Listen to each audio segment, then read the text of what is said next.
ఇప్పుడు ఆమె మాట్లాడుకుంటే ఏం చేస్తుంటే ఒక ఆడపిల్ల తెలంగాణ ఆడబిడ్డను అని మాట్లాడుతుంది కదా. మరి బొచ్చడు శివాల జాతర అయింది కదా తెలంగాణలో. ఎక్కడ పోయినరు?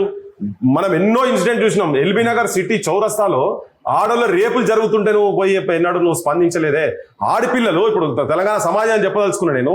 కాలేజ్ వచ్చే girls, degree college, intermediate girls bathroom లేక సుట్టి ఇట్లా రౌండ్ నిలబడి అక్కడ బాత్రూమ్ పోయే పరిస్థితి ఉంటే ఇప్పుడు తెలంగాణ జనం ఈమె గురించి మాట్లాడాల్సిన అవసరం ఏం లేదు. ఆమె ఆ పార్టీలు ఉండుకుంటూనే జాగృతి అని ఒక సంస్థ పెట్టింది. కాదు మామూలు ఎవడన్నా ఉట్టిగా గట్టిగా పక్క పార్టీ ఇంటికి ఫంక్షన్కి పోతేనే తీసేస్తారు కదా. మరి ఈమె పెట్టి ఈమెకు బతుకమ్మ ఈమెను అట్లా ప్రొజెక్ట్ చేసి పెట్టి బతుకమ్మ చీరలు ఈమెతో పంపిణీ చేసి ప్రజాధనాన్ని ఈమెకి ఇచ్చి ఇట్లా ఆమెను ఒక ఐకానిక్ ఫిగర్ గా నిలబెట్టేటట్టుగా బతుకమ్మని ఈమె కనిపెట్టే స్థాయికి తీసుకుపోయి తండ్రి అయితే అంత వరదాంకనైతే చేసిండు కదా, అక్కడ దాకా తీసుకుపోయి పెట్టిండు. ఏం అర్హతలు లేకుండా నీకు సంబంధమే లేదు, ఏం లేదు.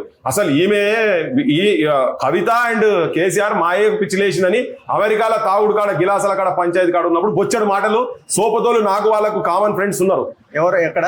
అమెరికాలో కూర్చొని వీళ్ళు మాయ పిచ్చిలేసింది తెలంగాణ తిరుగుతున్నాడు అని చెప్పని అనుకుంటే తిరిగిన వాళ్ళు వీళ్ళు. ఇవాళ మేము తెలంగాణ అని మాట్లాడుతుంటే నాకైతే చాలా విచిత్రం అనిపిస్తుంది.